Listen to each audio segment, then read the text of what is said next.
Everyone. रात को Chang यन से ऐसे ही पूछने लगता है कि अगर मुझे फ़र्ज़ करो कैंसर हो गया तो क्या करोगी। वो परेशान होकर उसे चेक की करने लगी थी। ये अब उसे कहता है कि डोंट वरी, मैं ठीक हूँ, बस ऐसे ही तुमसे पूछ रहा था। गुचुआन के मना करने के बावजूद भी अगले दिन शाओ उसे पिक करने आई थी। रास्ते में ही उससे कोई भी बात नहीं करता। ऑफिस में मैनेजर जैन को ऑर्डर देने लगता है कि जाके मेरे लिए पानी लाओ। वो लेके जा ही रही थी कि चैंग उससे ग्लास लेके इसके ऊपर पानी ही उंडेल देता है। साथ में तो उसने जैन और उसकी पोजीशंस भी चेंज कर दी थी कि आज से जैन मैनेजर होगी और तुम उसकी जगह पे काम करोगे। ये तो उनसे काफ़ी इम्प्रेस होती है। शाओ जब भी गुचुआन से बात करने आती है वो बिजी होने का बहाना बना के उसे वहाँ से जाने को कह देता है और साथ में उससे काफ़ी रूडली भी बात करता है। ये अपसेट ही हो गई थी कि आखिर वो मेरे साथ ऐसा क्यों कर रहा है, मैंने ऐसी क्या गलती कर दी। फिर भी बाद में उसे मैसेज करके खुद को ट्यूशन देने की बात करती है तो उसके लिए वो फिर मान ही गया था कि जब मैं फ्री हो जाऊंगा फिर पढ़ाऊंगा। दूसरी तरफ यन चेंग का चेकअप कराने हॉस्पिटल पहुंच आई थी। उसे तो लग रहा था कि जैसे चेंग रात को मजाक नहीं कर रहा था। ये भी शाओ को लेके घर पहुंच आया था। यहाँ भी चुप चुप बैठा रहता है, उससे कोई भी बात नहीं करता। अचानक इनकी क्यूट सी कैट की कंडीशन खराब हो जाती है। दोनों ही उसे लेके हॉस्पिटल पहुंच आए थे। तभी न्यूज़ में शाओ सुपर मून के अपीयर होने की खबर सुनती है, जो कि ये फेनोमेना बहुत सालों बाद ही हो रहा था। वो भी इसे देखने जाने का डिसाइड कर लेती है। साथ में काफ़ी एक्साइटेड भी लग रही थी। डैड शो से मिलने कंपनी आए थे और वो साहब उन पे गुस्सा करने लगते हैं कि आप यहाँ पे क्यों आए, चले जाए। तभी यहाँ पे चेंग की एंट्री होती है और वो अंकल को ड्रॉप करने का सोचता है। रास्ते में वो इनसे शाओ के डैड को ही लेके बात करने लगता है। ये तो उसे भी कुछ नहीं बताते, बस इतना ही कहते हैं कि तुम्हारे डैड उस वक्त हमारे बॉस थे। अब मछली तो पूरे जल को ही गंदा कर देती है। वो जवान फिर से ग्रेवयार्ड अपने लिए प्लॉट की बुकिंग करवाने आया था। अपने ऑर्गन्स को भी पहले से ही डोनेट करने का वो सोच ही लेता है। शाओ कैट को लेके परेशान, इसलिए वो इसे कॉल करती है, बट वो कोई ख़ास रिस्पॉन्स नहीं देता और साथ में उसे यही कहने लगता है कि जो होना है वो तो होकर ही रहना है, इसलिए हम कुछ भी नहीं बदल सकते। चैंग को जब पता चलता है कि इसने अपनी फ्यूनरल के सारे अरेंजमेंट्स कर लिए हैं तो वो इसे डांटने ही लगता है, पर उसकी बातों का तो गुजवान पे कोई भी असर नहीं होता। चैंग तो उसे लेके बहुत ही फिक्रमंद हो गया था कि पता नहीं इसका क्या बनेगा। शाह उसे पिक करने आई थी, बट तभी उसे पता चलता है कि गुजवान तो ऑफिस पहुंच गया है। वो इसके लिए ब्रेकफास्ट लेके जाती है, बट इसने गुस्से में से वो सब वहां से ले जाने का कह दिया था। अब शाओ इमोशनल हो के बाद में उससे ये सब करने का रीज़न पूछने आती है। वो कुछ नहीं बोलता। अब ये उसे इतना ही कहने लगी थी कि तुम फिर कम से कम मुझसे अच्छे से तो बात करो, हर वक्त बस रूड ही रहते हो। ये भी उससे प्रॉमिस कर लेता है कि ठीक है, अब से मैं सही से बात करूँगा। चारों सुपर मून देखने आ चुके थे। आज इसने शाओ से ब्रेकअप करने का फैसला कर लिया था कि चलो ये तो अपनी अच्छी लाइफ गुजारे, कम से कम मेरे बारे में सोच के तो ना मरे, कब आखिर मैं मर जाऊं। वो अब जब इससे ब्रेकअप की बात करता है तो ये इमोशनल होती वहाँ से चली जाती है। उसका तो बहुत ही दिल टूट चुका था। घर आके खुद भी अपसेट ही बैठा होता है, यन चेंग से नाराज कि आखिर तुम्हारे दोस्त ने मेरी इनोसेंट सी शाओ को क्यों धोखा दिया। इससे पहले कि वो कुछ बोलता उसे नोटिफिकेशन मिलता है। वो भागा भागा गुचुआन को देखने आया था, जिसने खुद को अभी तक चार्ज ही नहीं किया था। ये उसे मशीन में ही डालने लगता है और साथ में इसे लेके परेशान भी। ऑफिस से छुट्टी थी, फिर भी ये वहाँ पे शाह को ही याद करने लगता है। हर कहीं इसे वही दिखाई दे रही थी। अब फिर घूम घुमा के ये घर वापस ही आ चुका था। तभी शाओ इसे कॉल करके हॉस्पिटल बुलाती है। कैट को डॉक्टर ने एक इंजेक्शन लगाने का मशवरा दिया था कि जिसके बाद वो अपनी इस तकलीफ से छुटकारा पा के आराम से मर जाएगी। शाओ निंग तो बिल्कुल भी नहीं मानती, बट गुचुआन अग्री कर लेता है। इसे सोते देख के वो इस पे जैकेट डालता फिर वहाँ से चला गया था। अब जब ये उठती है तो तब वहाँ पे गुचुआन नहीं होता और ना ही कैट। बस उसे वहाँ पे एक पेपर ही पड़ा मिलता है, जिसे देख के ये सरप्राइज कि इसका मतलब कैट को गुचुआन ने इंजेक्शन लगवा दिया। वो इसे कॉल करके कैट की ग्रेव दिखाने के लिए बुलाता है। शाओ ने तो यहाँ पे जॉब से रिज़ाइन देने की बात इससे कर ली थी और फिर इस पे गुस्सा करती वहाँ से जाने लगती है कि तुम तो चाहते ही यही थे ना कि मैं तुमसे अलग हो जाऊँ।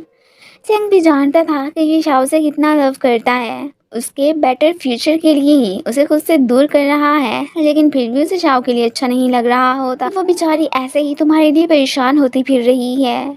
शाओ यैन से मिलने आई थी और आज रात वो उसी के यहाँ ही स्टे करने का सोचती है।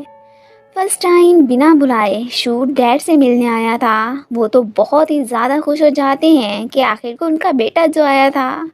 शाओ को वैन कॉल करके मिलने के लिए बुलाती है। वो वर्क से वापस आ चुकी थी। अब यहाँ पे तो शाओ निंग ने उसे अपने गुजुआन के साथ हुए ब्रेकअप का भी बता दिया होता है, साथ में जॉब के छोड़ने का भी। वो उसे दोबारा से कंपनी ज्वाइन करने का ही मशवरा देती है कि तुम बस इतनी छोटी सी बात के लिए खुद का फ्यूचर तो मत बर्बाद करो। हो सकता है गुजुआन डिप्रेशन होने की वजह से ही ऐसा रिएक्ट कर रहा है। ये भी उसकी बात समझ गई थी एंड दोबारा से कंपनी ज्वाइन करने का सोचती है। इधर गुचुआन ने कंपनी की रिस्पॉन्सिबिलिटी चेंग को दे दी थी, साथ में कुछ डॉक्यूमेंट्स पे शाओ के साइन लाने का काम भी उसे सौंपता है। वो अपनी इनहेरिटेंस में से कुछ हिस्सा शाओ के नाम भी करके जाना चाहता था। अब उसका मिशन तो जस्ट शाओ के पुराने घर को बनवाने का था। अगले दिन चैंग के उठने तक वो तो वहाँ से जा चुका था। शाओ गुचुआन को पिक करने आती है तो उसे पता चलता है कि वो तो वेकेशंस पे गया है। सो आज से चैंग ही उसका बॉस है, वो अपसेट हो जाती है और साथ में दुखी दिल के साथ इसी से मिलके ऑफिस जाने लगी थी। ये साहब उसके पुराने घर के बाहर काम करवाने पहुंच आए होते हैं।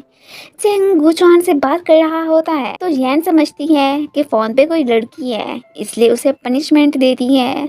गुचुआन ने इसे किसी को भी अपने बारे में ना ही बताने का कहा था। वो बस अब इसे इतना ही कहता है कि फोन पे गुचुआन था, कोई लड़की नहीं, सो मुझ पे शक करना बंद करो। नेक्स्ट डे वो इससे मिलने भी पहुंच आया होता है। अचानक यहाँ पे गुचुआन की तो तबीयत ही खराब हो गई थी।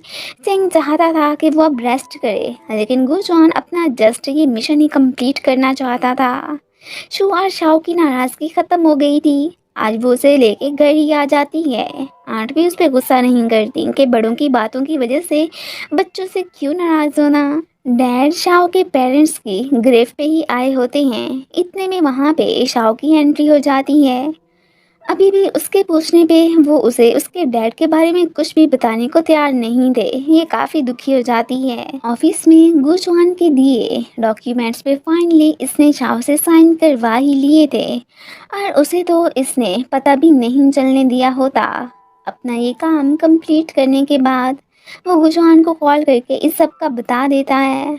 रात को उसने यैन को गुचुआन की कंडीशन का भी बता दिया था, ये भी कि वो बहुत जल्द मरने वाला है। हम पहले उसका ट्रीटमेंट जिस डॉक्टर के पास करवाते थे ना, वो भी मर चुका है। इसलिए अब फिर उसने शाओ से ब्रेकअप किया कि वो उससे दूर रह के अपनी बेटर लाइफ गुजारे। देखो वो उसे कितना लव करता है। गुचुआन की जैसे ही तबीयत खराब होती है, चैंग को उसका नोटिफिकेशन पहुंच जाता है। अब की बार उसके साथ यैन भी गई थी। वूशॉन उसे देख के थोड़ा सा नाराज़ तो होता है कि तुमने मेरे बारे में इसे क्यों बताया, बट वो उसकी वाइफ थी इसलिए उसने उसे बताना ही बेहतर समझा। आखिर को कब तक वो उसे झूठ बोल सकता था। अब यहाँ पे वो भी गुचुआन से प्रॉमिस कर लेती है कि मैं किसी को भी इस बारे में बिल्कुल नहीं बताऊंगी। वैन यहाँ से जाने वाली थी इसलिए आखिरी बार शाओ से मिलने एक रेस्टोरेंट पहुँच आई होती है और उसे हमेशा खुश रहने का कह के फिर गुड बाय कहती चली जाती है। ये गुचुआन के घर आ चुकी थी। अब अचानक इसकी नज़र उसकी डायरी पे पड़ती है जहाँ पे गुचुआन ने इसी की ड्राइंग्स बनाई हुई थी। ये देख के वो तो एकदम सरप्राइज रह जाती है। हॉस्पिटल आने पे उसे ये भी पता चल चुका था कि गुचुआन ने कैट को इंजेक्शन लगाने से मना कर दिया था। वो तो नेचुरली ही मरी थी, इसलिए अब ये गुचुआन को कॉल्स मिलाती है बट वो बिजी होने की वजह से फ़ोन पिक ही नहीं करता। अब ये जैन को कॉल करके चैंग से गुचुआन का पता चलाकर इसे बताने को कहती है कि मैं उससे मिलना चाहती हूँ, बात करना चाहती हूँ। मेरी तो वो कॉल से पिक नहीं कर रहा। इसने इसे जस्ट उसकी प्लेस का हिंट ही दिया था। ये तो समझ जाती है कि वो आखिर कहाँ पे है, इसलिए फ़ौरन से उसके पास आ गई थी।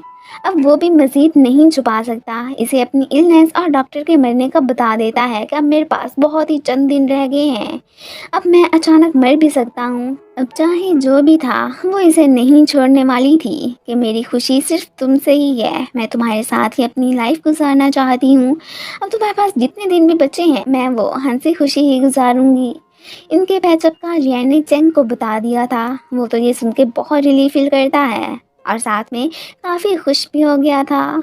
इधर इन दोनों को आज रात होटल में ही स्टे करना था। पहले गुचुआन फर्श पे सोता है, फिर शाओ के कहने पे बेड पे ही आ गया था। आखिर को इन्हें बातें करने में थोड़ी सी दिक्कत जो हो रही थी, इसकी कंडीशन की वजह से वो इसे किस भी नहीं कर सकती थी कि हार्ट बीट कहीं तेज़ ना हो जाए और फिर इसकी कंडीशन ख़राब। इसलिए शाह बहुत ज़्यादा दुखी भी हो जाती है कि हमारा रिलेशनशिप तो सारे कपल से बहुत ही ज़्यादा डिफरेंट है। जब वो सो जाता है तो यहाँ पे ये चुपके से उसे किस कर लेती है। इस तरह उसकी हार्ट बीट भी तेज़ नहीं होती। नेक्स्ट डे ऑफिस में एक प्रोजेक्ट को लेके सभी परेशान होते हैं। जैंग ने सबको वार्न कर दिया था कि कोई भी गुचुआन को ये बताकर परेशान मत करे और खुद जल्दी से सुमन को हेल्प करने के लिए बुलाने पहुँच आया होता है। फाइनली वो भी फिर मान ही गई थी एंड दोबारा से ऑफिस ज्वाइन कर लेती है। सभी ने मिलके वर्क करना स्टार्ट कर दिया था। इसके वापस आने पे एम्प्लॉयज़ तो रिलीफ फील करते हैं। एंड इसी के साथ ही ये पार्ट ख़त्म हो जाता है। Thanks for watching.